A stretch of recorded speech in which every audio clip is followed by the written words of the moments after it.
بسم اللہ الرحمن الرحیم۔ شروع اللہ کے نام سے جو بڑا ہی مہربان نہایت رحم کرنے والا ہے۔ اللہم صلی علی سیدنا و مولانا محمد و آلہ و اطراطہ بعدد کل معلوم لک۔ جناب رسول خدا، حبیب خدا، امام الانبیاء، تاجدار ختمت نبوت، رحمت للعالمین، جناب حضرت محمد صلی اللہ علیہ وآلہ وسلم کی ذات پاک پر لاکھوں کروڑوں درود و پاک کا نذرانہ پیش کرنے کے بعد علی بابا کی طرف سے آپ تمام دوستوں کو السلام علیکم۔ آپ دیکھ رہے ہیں علی بابا اسلام ٹی وی۔ پیارے ناظرین، آج کا ہمارا ٹاپک ہے کہ کن حالات میں ہم جھوٹ بول سکتے ہیں، کن حالات میں اسلام میں جھوٹ بولنے سے گناہ نہیں ملتا۔ اور ایک ایسا واقعہ حضرت ابراہیم علیہ السلام کی زندگی میں بھی آیا کہ ان کو ایک ایسا جھوٹ بولنا پڑا کہ جس کی وجہ سے انہوں نے اپنی عزت اور حضرت حاجرہ علیہ السلام کی عزت کو محفوظ رکھا اور اپنی جان کو بھی محفوظ رکھا۔ تو اس حالت میں اللہ تعالیٰ نے بھی ان کی مدد کیسے کی، تو آئیے ہم ٹاپک سٹارٹ کرتے ہیں کہ اس وقت کی بات ہے کہ جب حضرت ابراہیم علیہ السلام کی ملک شام کی طرف ہجرت، حضرت ابراہیم علیہ السلام نے اپنے باپ سے لے کر بادشاہ تک کی توحید کی دعوت پیش کی، لیکن اس دعوت و تبلیغ کو سوائے آپ علیہ السلام کی بیوی اور حضرت سارہ علیہ السلام اور حضرت لوط علیہ السلام کے کسی اور نے قبول نہیں کیا۔ جب آپ علیہ السلام نے اللہ کی عبادت کرتے تو قوم آپ علیہ السلام کو تکالیف پہنچاتی۔ آپ علیہ السلام نے جب قوم کی ہر طرمی انکار اور کفر پر اصرار دیکھا تو ان سے نا امید ہو کر اللہ رب العزت کے حکم سے اپنی بیوی سارہ علیہ السلام اور بھتیجے لوط علیہ السلام کو ساتھ لے کر بابل سے ملک شام ہجرت کی تاکہ وہاں آزادی کے ساتھ اللہ تعالیٰ کی عبادت کریں۔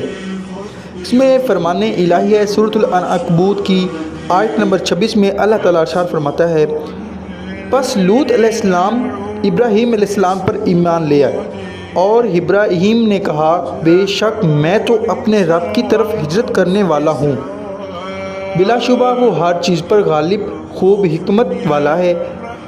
اور دوسری سورۃ الانبیاء کی آیت نمبر 31 میں اللہ تعالیٰ ارشاد فرماتا ہے، ہم نے انہیں ابراہیم علیہ السلام اور لوط علیہ السلام کو بچا کر اس زمین یعنی کہ ملک شام کی طرف لے گئے جس میں ہم نے تمام جہان والوں کے لیے برکت رکھی ہے۔ حدیث رسول اکرم صلی اللہ علیہ وآلہ وسلم ہے کہ جب حضرت ابراہیم علیہ السلام جب ملک شام کی طرف روانہ ہوئے تو راستے میں ایک ملک مصر میں داخل ہو گئے جہاں ایک ظالم بادشاہ حکمران تھا۔ وہ جب کسی خوبصورت عورت کے ساتھ اس کے خاوند کو دیکھتا تو خاوند کو قتل کروا کر عورت کو اپنی جنسی ہوش کا نشانہ بناتا۔ اگر عورت کے ساتھ باپ یا بھائی ہوتا تو انہیں قتل نہ کرواتا، لیکن عورت کو پھر اپنے جنس ہوش کا نشانہ بناتا تھا۔ اسے یہ اطلاع دی گئی کہ حضرت ابراہیم علیہ السلام ایک انتہائی خوبصورت عورت کے ساتھ آئے ہیں۔ بادشاہ نے فوراً حضرت ابراہیم علیہ السلام کو بلا کر پوچھا، تمہارے ساتھ یہ عورت کون ہے؟ حضرت ابراہیم علیہ السلام نے جواب دیا، یہ میری بہن ہے۔ بادشاہ نے کہا، اسے میرے پاس بھیج دو۔ آپ علیہ السلام نے حضرت سارہ علیہ السلام کو اس کے پاس بھیجنے سے پہلے یہ سمجھا دیا، میرے اور آپ کے علاوہ یہاں کوئی مومن نہیں ہے اور مسلمان آپس میں اسلامی بہن بھائی ہیں۔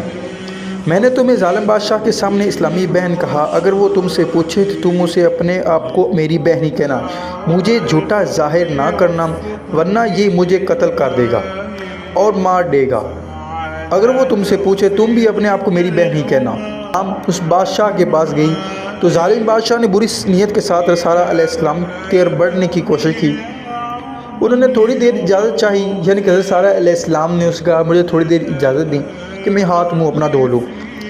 جا کر حضرت سارہ علیہ السلام نے اپنا فوراً وضو کر کے نماز پڑھنا شروع کر دی۔ عورت کی، اے اللہ، میں آپ اور آپ کے نبی علیہ السلام پر ایمان لائی ہوں اور میں اپنے جسم کو اپنے شوہر کے علاوہ ہر ایک سے محفوظ رکھا ہے، بس اب اس کافر کو مجھ پر مسلط نہ کرنا۔ حضرت سارہ علیہ السلام کی دعا مانگتے ہی بادشاہ زمین پر گر پڑا اور تڑپنے لگا اور سارہ علیہ السلام سے جلدہ کرنے لگا، اب میں تمہیں کچھ نہیں کہوں گا، میرے لیے اس مصیبت سے چھٹکارے کی دعا کریں۔ حضرت سارہ علیہ السلام اللہ تعالیٰ سے دعا کی تو وہ پہلی حالت پہ آ گیا، یعنی کہ پہلی حالت کی طرح ٹھیک ہو گیا۔ بعد میں اس نے دوبارہ وہی حرکت کی جو پہلے کی تھی۔ تیسری مرتبہ ٹھیک ہونے کے بعد اس نے اپنے کرندوں کو بھلا کر کہا، تم میرے سامنے کس عورت کو لائے ہو؟ یہ عورت نہیں ہے بلکہ کسی شیطان کو لایا ہوئے ہو، نعوذ باللہ۔ ایسے سارہ علیہ السلام کو ابراہیم علیہ السلام کے پاس لے جاؤ اور بطور خادمہ ہاجرہ بھی اسے دے دو، یہ یہاں سے نکل جائیں۔ حضرت سارہ علیہ السلام جب عورت ابراہیم کے پاس پہنچے تو دیکھا کہ حضرت ابراہیم علیہ السلام کھڑے ہو کر نفل نماز پڑھ رہے تھے۔